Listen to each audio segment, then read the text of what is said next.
Bonjour, chers internautes, vous êtes toujours à IGFM. Nous sommes en présence aujourd'hui de Djibril, monsieur Djibril Bari, qui est le directeur général du cabinet Ecofinance, qui s'apprête à célébrer dans quelques jours, ça sera le 22 novembre, un gala d'excellence, excellence pour ces sociétés, ces entreprises sénégalaises qui se seront distinguées au courant de l'année précédente. Alors, il y a aussi le groupe Futur Média qui est présent à ce gala avec notamment une nomination, autant pour moi, parmi les 100 nominés et parmi aussi le groupe des 20, si je ne me trompe. C'est bien ça. Alors, Monsieur Barry, on va commencer peut-être pour ce gala. Comment ce gala est-il né? Alors, je vous remercie, Monsieur Faye. Il faut d'abord retenir que le gala des 100 entreprises les plus dynamiques du Sénégal fait suite à un classement que nous appelons le classement des 100 entreprises les plus dynamiques du Sénégal. Alors, ce classement est intégré dans une étude beaucoup plus large qui s'appelle le classement des 100 entreprises les plus dynamiques de l'espace UEMOA.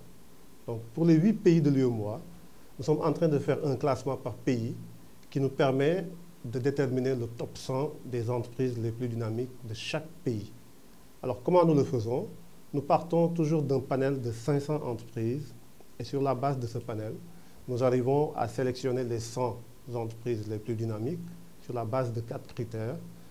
L'expertise de l'entreprise, sa capacité d'innovation, sa capacité de pénétration du marché et l'impact de son activité sur l'économie. Alors après ce top 100, pour chaque pays également, nous réalisons un top 20 ou un top 10 en fonction du poids économique du pays. Pour le Sénégal, donc c'est un top 20 ou un top 15. Et sur la base de ça, le gala des 100 entreprises les plus dynamiques permet justement de récompenser les entreprises sélectionnées dans le top 20 ou le top 15. Alors, cette année, pour cette édition, il y a quand même le groupe Futur Média. J'aimerais bien peut-être que, M. Barry, vous venez sur le groupe Futur Média qui figure parmi vos nominés. Peut-être avant qu'on aille un peu dans le développement de ces entreprises, de ce gala, de dire, bon, la préparation et ainsi de suite. Alors, le groupe Futur Média a été nominé comme étant l'entreprise la plus dynamique du secteur de la presse. Alors, cela répond justement à notre démarche d'affinement de l'analyse, parce que comme je vous l'ai dit, après le top 100, nous faisons un top 20 ou un top 15. Alors, le top 15, c'est les 15 entreprises ou les 20 entreprises les plus dynamiques dans le secteur d'activité. Et quand nous prenons le secteur de la presse au Sénégal, l'étude a montré que c'est un secteur qui est quand même assez dynamique et qu'en termes d'investissement, de création d'emplois, en termes d'innovation, en termes également d'expertise, le groupe Futur Média est passé devant et donc a été considéré dans cette étude comme étant l'entreprise la plus dynamique du secteur de la presse. Alors, on sait que vous n'en êtes pas à votre première édition. Aujourd'hui, dans le cadre de la préparation et de l'organisation de ce gala qui est très attendu par les entreprises, où est-ce que vous en êtes? Alors, je dirais que en fait, le gala est un événement assez important dans l'agenda économique de l'Afrique de l'Ouest, le plus important d'ailleurs, parce que c'est le seul gala qui est en fait organisé à la fois dans les 8 pays de l'UEMOA. Alors, juste pour l'édition de Dakar, l'édition du 22 novembre, alors nous avons donc presque terminé tout ce qui concerne l'organisation, les aspects techniques, les aspects organisationnels. Et aujourd'hui, nous attendons quand même du beau monde, hein, parce qu'il y aura les chefs d'entreprise, les décideurs, les représentants des organismes internationaux, les différents ministères du gouvernement du Sénégal, les ambassadeurs, mais aussi les chefs d'entreprise et les décideurs. Et donc, c'est un grand événement qui sera rediffusé en direct, comme vous le savez, sur la TFM, parce que pour toutes les éditions des galas que nous organisons, nous avons choisi quand même de les diffuser en direct pour quand même, compte tenu de l'importance justement de cet événement. Alors justement, ce genre de manifestation avec des diffusions en direct, il y en a certains. Est-ce que cela ne fait pas désordre? C'est ce que peut-être les Sénégalais, voire les entreprises même, vont se dire, est-ce que cela ne fait pas désordre? Ou y a-t-il des similitudes ou alors des particularités? Alors pour répondre à votre question, moi je vais l'aborder sous l'angle de la spécificité du gala que nous organisons. Le gala que nous organisons fait suite à un classement. Alors, au Sénégal, dans la sous-région, il n'y a aucun classement qui est suivi d'un gala. Et ce classement, il est fait sur la base de critères objectifs, comme je l'ai soulevé tout à l'heure. Deuxième spécificité, c'est le seul gala qui ne récompense pas des personnes, mais plutôt les entreprises. C'est l'activité des entreprises qui sont récompensées sur la base de leur performance, de leur réalisation, mais aussi sur les 4 critères qui nous permettent d'analyser l'activité des entreprises et de voir est-ce que ces entreprises répondent à nos critères. L'autre spécificité, c'est que c'est également un gala qui permet de mieux vendre la destination Sénégal. En faisant un gala retransmis en direct pendant 3 heures ou 4 heures de temps, ça permet de montrer à la face du monde les entreprises qui sont dynamiques, qui ont développé de la compétitivité et qui, justement, permettent de tirer notre économie nationale. Alors, le dernier aspect aussi, c'est qu'en fait, ce gala permet quand même de, vulgariser un baromètre. Parce qu'à l'origine, il y a un classement. Et aujourd'hui, un investisseur étranger, les bailleurs de fonds qui voudraient avoir des informations sur les différents secteurs d'activité de notre économie, peuvent justement se référer au classement et au gala que nous faisons pour avoir une idée assez précise de notre économie.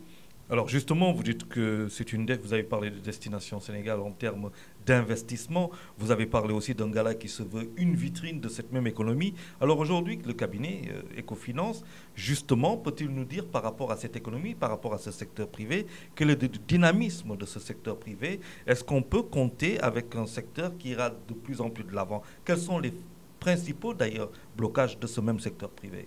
Alors aujourd'hui, je pense que d'abord, au niveau des blocages, il y a toujours la lancinante question de l'accès au financement.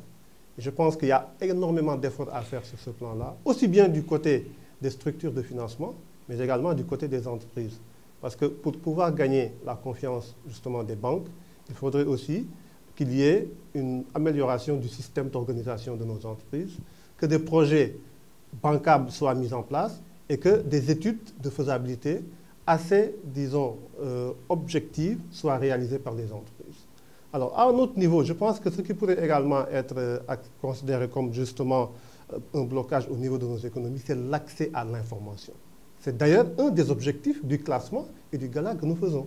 Parce qu'aujourd'hui, il n'y a aucune étude, au-delà du classement que nous faisons, qui permet d'avoir une bonne visibilité sur les différents secteurs d'activité de notre économie.